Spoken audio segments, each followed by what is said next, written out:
So I've entitled it, Upon This Rock. Who is the rock? In Matthew 16, verses 13 and onward, we have a well-known passage, but often we don't read the whole passage. It says, when Jesus came into the coast of Caesarea Philippi, he asked his disciples, saying, whom do men say that I, the Son of Man, am? So the context of what we're going to read is under the question, who is Jesus? And they said, some say that thou art John the Baptist. So they thought John the Baptist had been resurrected back to life.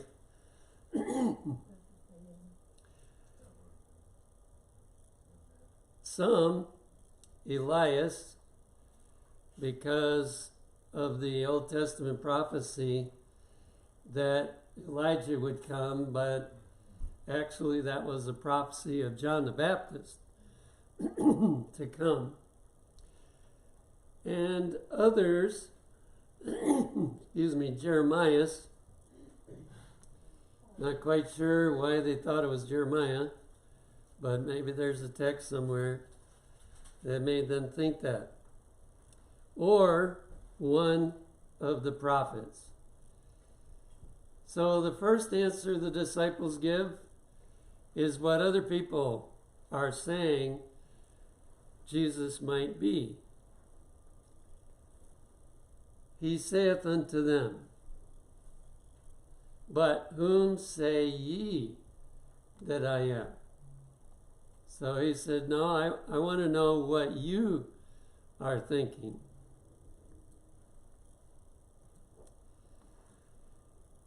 And Simon Peter answered and said, thou art the Christ, the Son of the living God.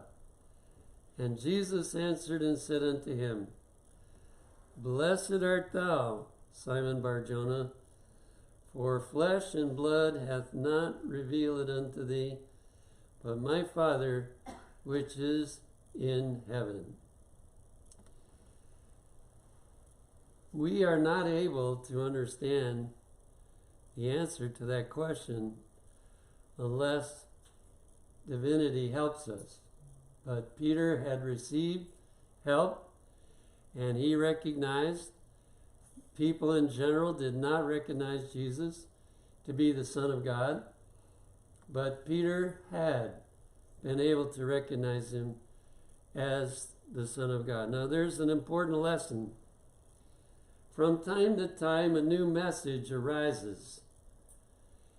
And when that new message comes, most people turn it off because they're not able to sense that the Holy Spirit is behind this, that this is God's message that he's giving. Yes, it's new, it's different, but God is the one giving it. But the disciples were among those they were able to recognize, and we're going to be tested on this as well. We shouldn't think we won't. Everybody will get tested on some truth that God seeks to bring to us, and only those that are willing to be humble and teachable and steady to see, they're the only ones that are going to recognize it. Then he makes this statement in light of all this. And I say also unto thee. So he didn't finish it when he said, my Father has revealed that to you. And I say unto thee, that thou art Peter, and upon this rock I will build my church, and the gates of hell shall not prevail against it. What a beautiful promise. That God was establishing a church that the gates of hell could not prevail against it. But of course, there are those who are thinking that this indicates that Peter was the rock. And there is one church, at least, that claims that Peter was the first pope and that there's been an unbroken line of descendants that took up that responsibility that was given to Peter.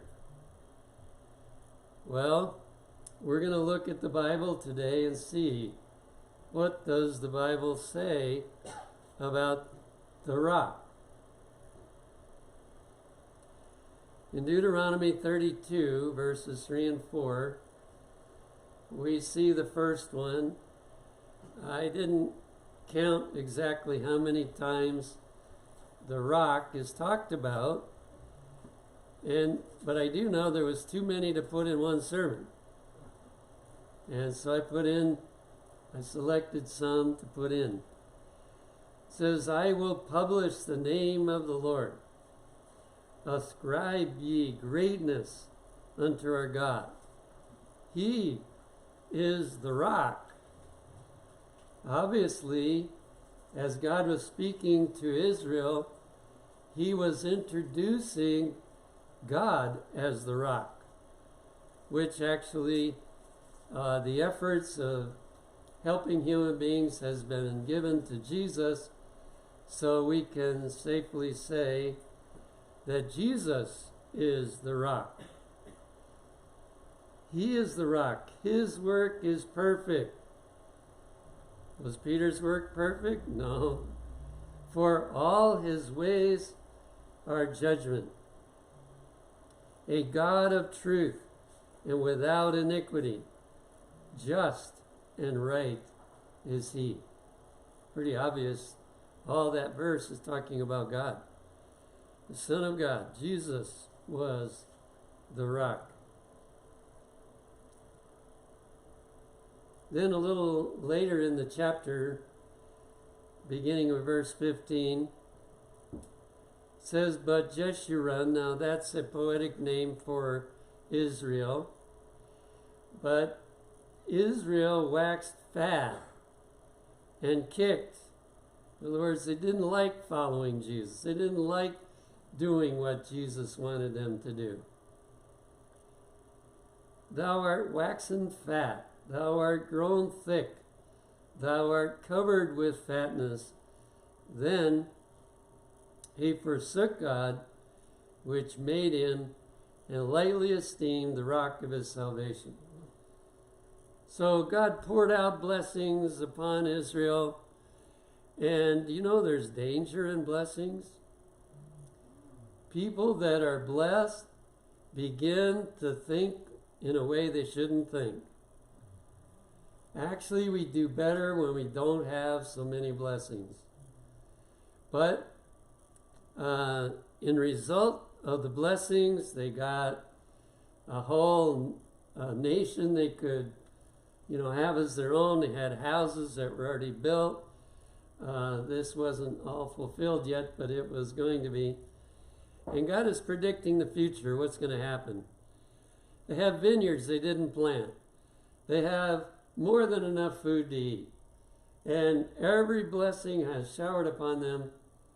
And so they grew fat with the blessings. But here's what happened. Then he forsook God, which made him, and lightly esteemed the rock of his salvation. So Israel was so blessed. I think of this as I think of the attitude of many Seventh-day Adventists. They look at the beautiful institutions that have been built. They look at all the people that have come into the Adventist church. They look at all these blessings we've had and the truths that we've been given. And the same thing happens to them that happened to Israel.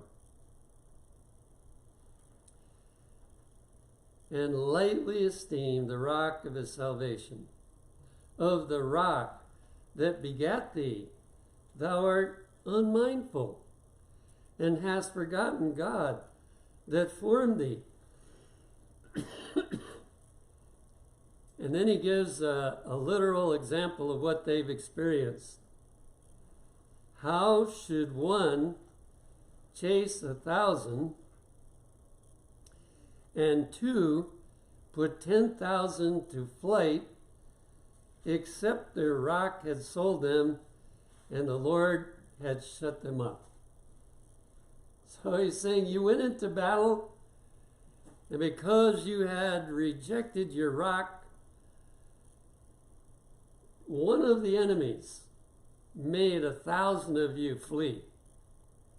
And two of your enemies put 10,000 of you to flight. What was the cause? They forsook their rock. For their rock is not as our rock. So every religion has a rock, but the heathen rocks or the false gods, they don't have power unless God's people are without power. Then it looks like they have power. But as long as God's people are faithful to their rock, then they have power that nobody can measure up to. For their rock is not as our rock, even our enemies themselves being judges. The enemies of Israel learned to watch whether Israel was faithful or not before they attacked. And if Israel was faithful to their rock, they said, we better leave them alone. But when they saw that Israel was disobedient, they said, now's the time to attack. And they would gain the victory over them because Israel had forsaken their rock. Now, we must not think as Seventh-day Adventists that we can disobey our rock and expect to be delivered. So, that's a very important lesson for all of us. It's a strong call to obedience to everything that God has told us to do. Then we go to David. I'm not sure about this one, but it probably is in Psalms as well. But some of them are also in Psalms. 1 Samuel 2:2, there is none holy as the Lord, for there is none beside thee, neither is there any rock like our God. Obviously, again, the rock in these texts are talking about Jesus, about our God. Another one in 2 Samuel 22:2, and David said, the Lord is my rock and my fortress and my deliverer, the God of my rock. In him will I trust. He is my shield and the horn of my salvation, my high tower and my refuge, my Savior, thou savest me from violence. And truly David could testify of that because for years Saul was hunting him and wanting to kill him. And even after that, David had many enemies he had to fight who would have liked to take over Israel. And he said, I was saved from all of those enemies by the rock, which is Jesus. I read a quote. I probably should have brought it in case my friend wasn't here.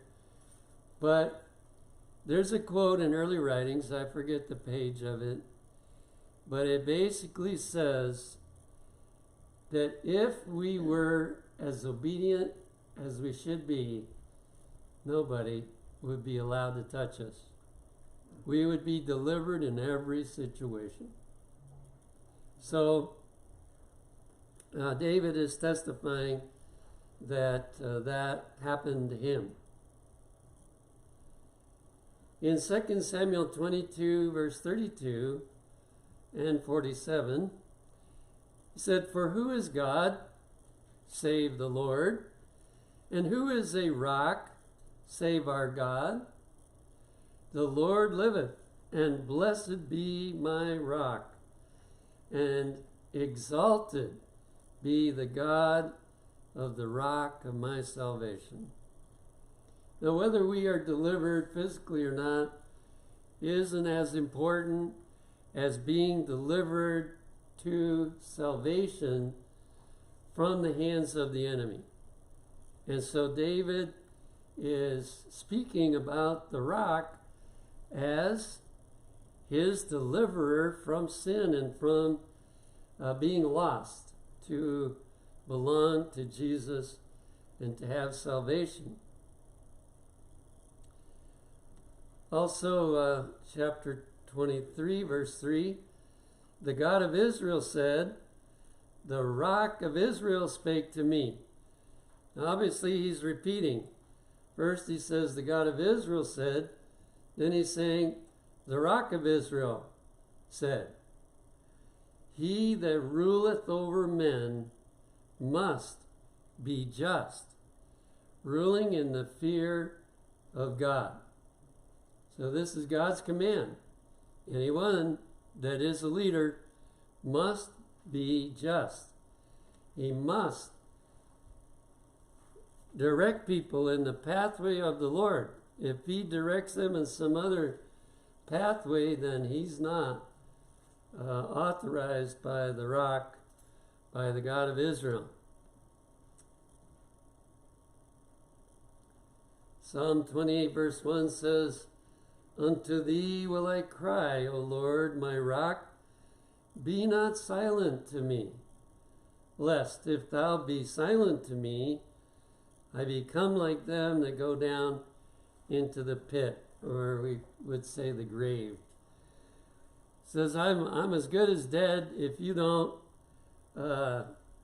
speak to me, if you don't help me, if you don't bring blessings to me, then I'm as good as dead. So he looked to the rock. Now it's probably fairly obvious, why would God choose rock to represent him? Rock is one of the most enduring things we have on this earth. And it's also interesting that there is a connection to the Ten Commandments. The Ten Commandments were written on the rock. Tables of stone, we're told. And so Jesus is presenting himself as the author of the Ten Commandments and the author of every instruction on how we should live. And that is the way that we will be the happiest and the way that we will be provided for, because we honor what he said and we try to do what he said. Psalm 61, "From the end of the earth will I cry unto thee, when my heart is overwhelmed.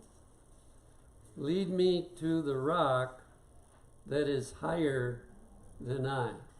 Now, he's not talking about a mountain here. He's talking about the God who is higher than he is. The Bible doesn't always capitalize it when they should. Psalm 92:15, "To show that the Lord is upright, he is my rock, and there is no unrighteousness in him." We'll never be able to accuse him of doing anything wrong, anything he shouldn't do. It's impossible. Everything he does is right. even when he lets bad things happen to us. Then we get to Isaiah. In Isaiah 8:14 it says, "And he shall be for a sanctuary." But, or perhaps the word "or" should be there instead of "but," or for a stone of stumbling. So the rock has two results that takes place. But it's the individual that decides which one they get. Jesus will be a sanctuary, or he will be a stone of stumbling. Either one. But for a stone of stumbling and for a rock of offense to both the houses of Israel, for a gin and for a snare to the inhabitants of Jerusalem. So here was a prediction made through Isaiah that, the Israelites broke into two pieces. They had the 10 tribes that carried the name still of Israel, and then the other 2 tribes became known as the Jews. And he says here that instead of the rock being a sanctuary for these 2 groups, that instead it became a stone of stumbling for them. And we see that very vividly when Jesus came to earth, that he was the most hated person on the earth, when he should have been a sanctuary for them. And we must not just blame the Jews, but we must take note that the same thing can happen to us, because Satan works very hard on the people of God, and he often has success in working upon them to get them to find in Jesus a stone of stumbling. Some people find it in diet, and they say, I don't like eating the way Jesus said that we should eat, and I'm going to eat how I feel like. Some people say, I don't care what Jesus said about how we should dress. I'm going to dress the way I want to dress. And on we could go. When we do that, we are making Jesus a stone of stumbling, and it's going to damage our relationship to find him as the sanctuary that he wants to be.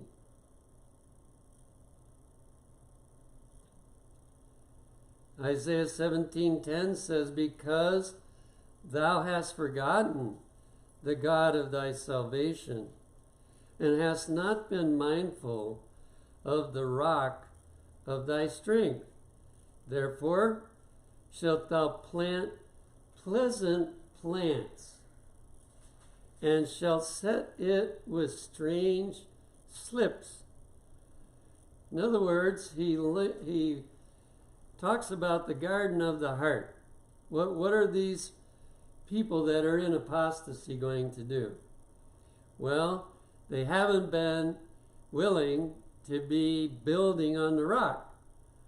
And so as a result of building some other way, they plant this garden. But they put in it what looks to them like pleasant plants, but it's marijuana. Or some other plant that's very harmful. It looks good maybe, but it's harmful. And in the end, it's not a blessing at all to them. That's what will happen to Israel. Isaiah 32:2.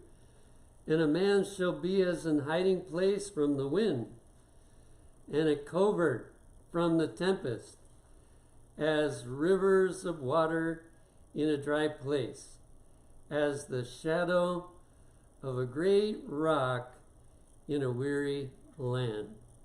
Well, if you ponder all those things, it can only be Jesus again. He is the man, and I believe here it's referring to his humanity, calls him a man, he will become like a hiding place from the wind. Instead of the wind hitting us, it hits him. He is protection from the hurricane or the tornado. And he is like, in the positive sense, he's like a river of clean, beautiful water that we can drink and use. And it's like in the desert, he's this rock that we can sit under and receive relief from the tremendous heat.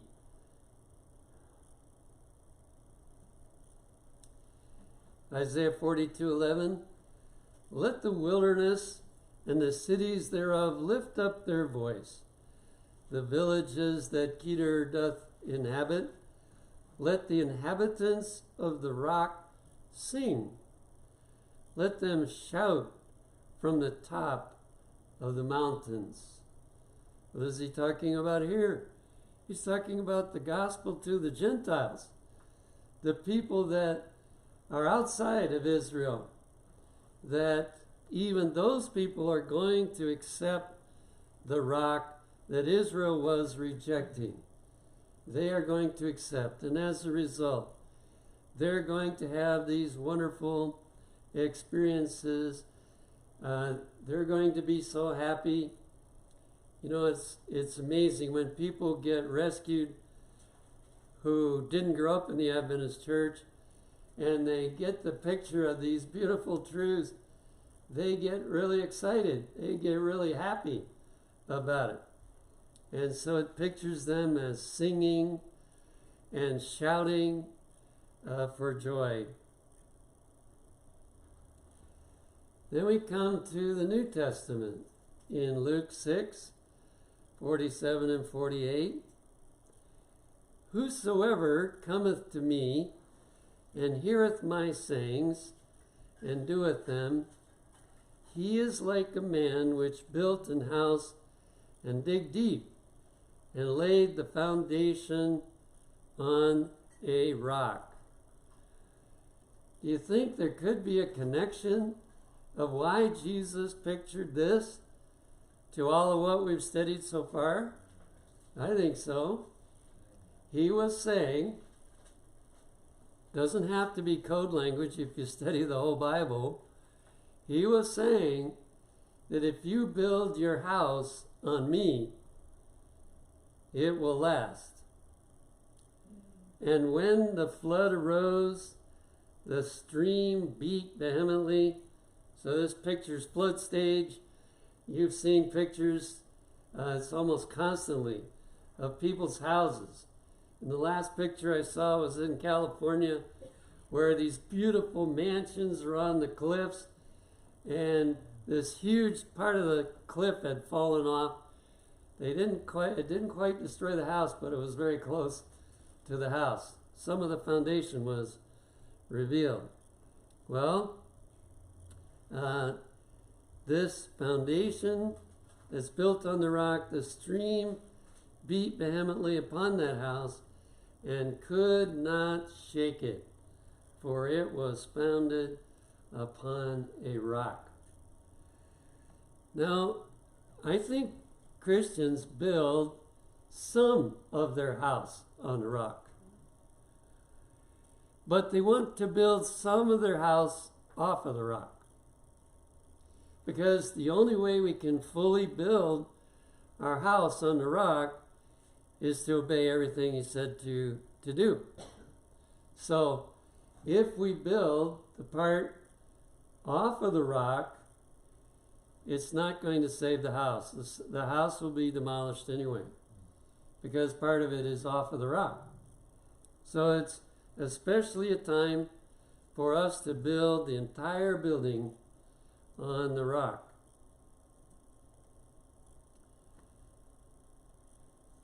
In Matthew 7, Jesus tells us that in verses 24 and 5. Therefore, whosoever heareth these sayings of mine and doeth them, I will liken him unto a wise man which built his house upon a rock. So, and if you read before this, which I didn't put that in there, but when Jesus comes the second time, many people say to him, how come you're not taking us? We did wonderful things in your name. We cast out demons. We healed the sick. We preached the gospel. And how come you're not taking us? And right after he explains that, this is where he gives this parable and points out that, well, you didn't build, you were a Christian in name, but you didn't actually build on the rock, and that's why I can't take you home.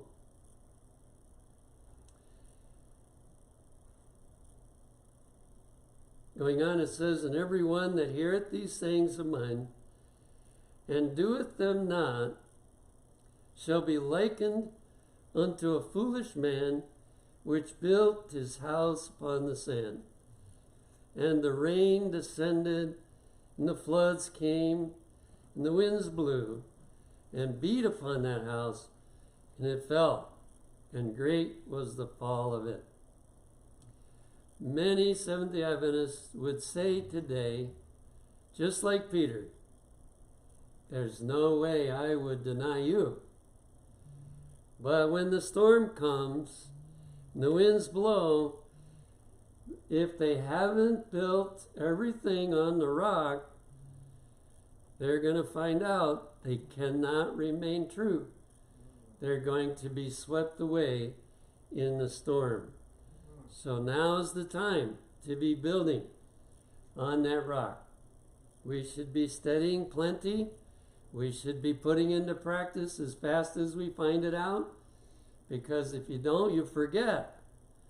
Or if somebody presents it to you, check it out. Make sure they're telling you the truth. But do it soon, and then put it into practice if it's true. Because we've got to be fully on the rock.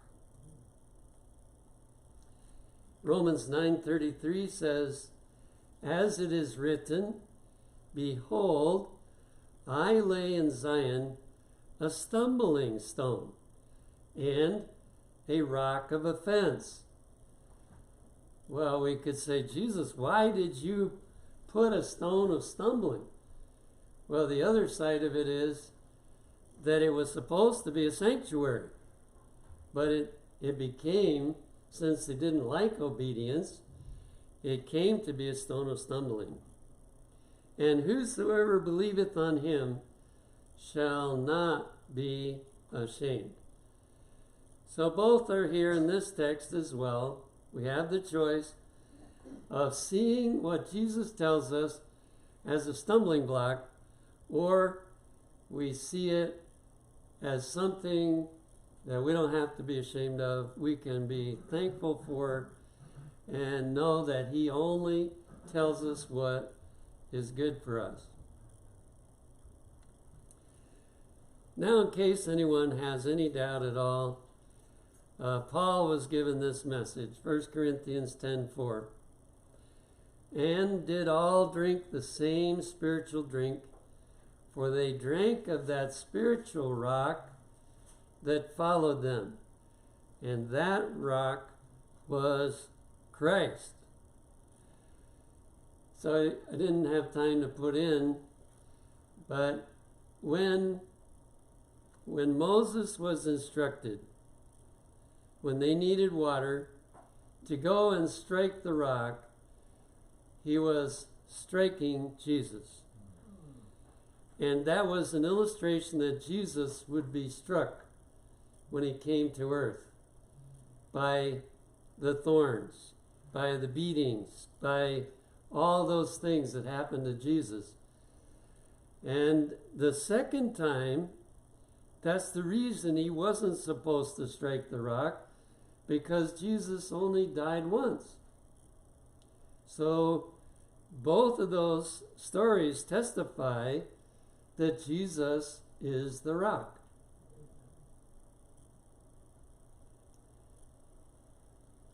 Also, we see this portrayed in Exodus 17, 5 and 6.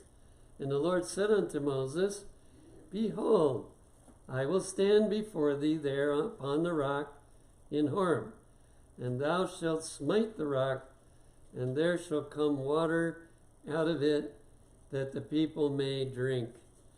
Now there's an interesting fact that once that water started flowing, it kept on flowing until 38 years later. 38 years later, they were going to cross over the Jordan, and they were going to be able to get water, and they didn't need it anymore. And so it dried up. But they were so unhappy about the water drying up, and they couldn't seem to believe that this is good, we don't need it anymore, that finally they tarried so long that God had to give the water back to them by Moses supposedly speaking to the rock. That's what he was supposed to do. But all that story is also to connect people's minds.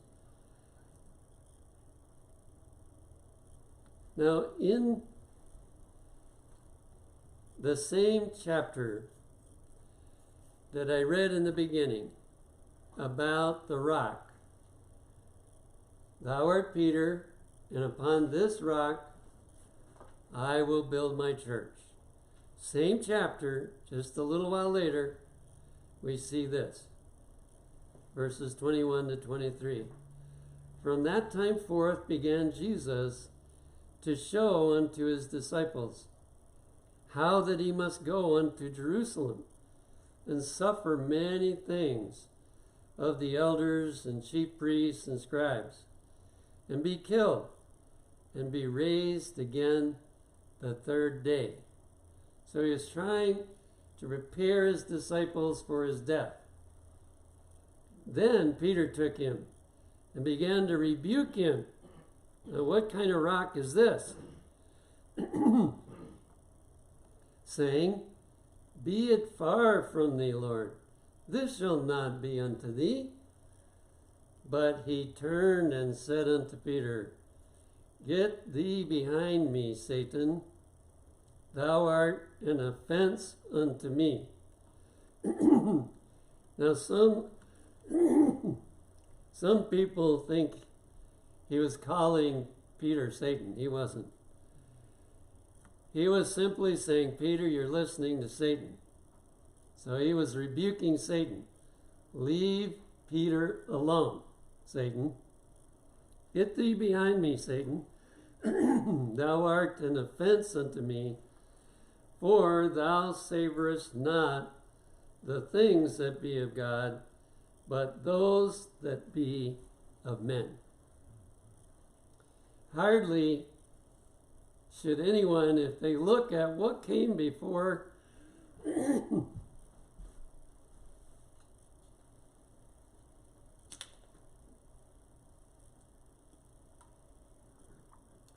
what came before this little text about Peter and the rock, and what comes after, they could not conclude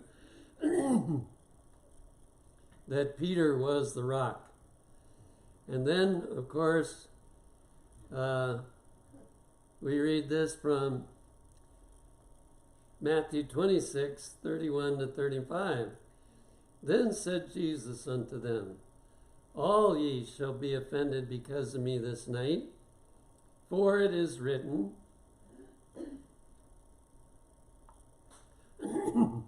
I will smite the shepherd, and the sheep of the rock of the flock shall be scattered abroad.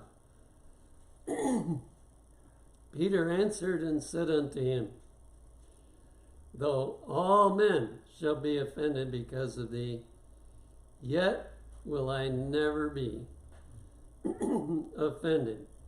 Jesus said unto him, Verily I say unto thee, that this night before the cock crow, thou shalt deny me thrice.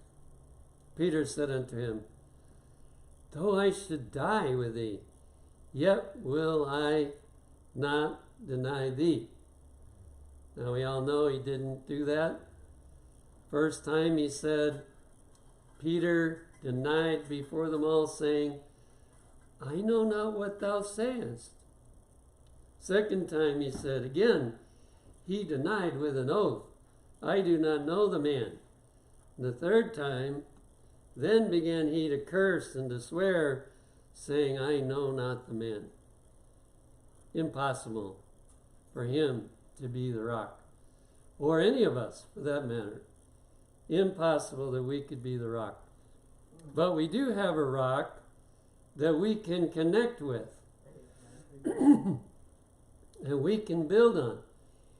And if we are fully attached to the rock, we won't be moved either. We will be solid because we are connected to the rock that cannot move. To conclude the question I raised in the beginning, if we look at the context, whom do men say that I am?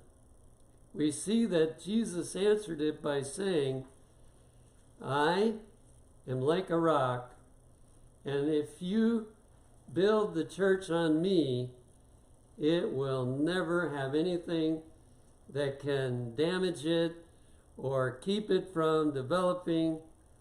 It's me that you need to build the church on. And second, we see that all through the Bible, it is made plain, and we didn't even look at all of them, that the Bible considers Jesus the rock. And then we also saw how that Peter was more like a rolling stone rather than like a rock.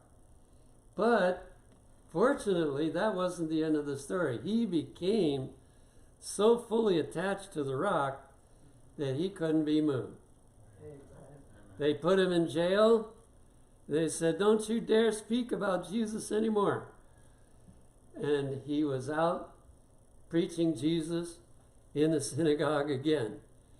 They put him in the prison a second time, and an angel took him out of prison. And then when it came to his crucifixion, he wouldn't even accept crucifixion with his head up, but he wanted to be crucified with his head down. People can't do that without building on the rock. So we still have a little time to freely study and pray. Let's make sure that every aspect of our life is built on the rock.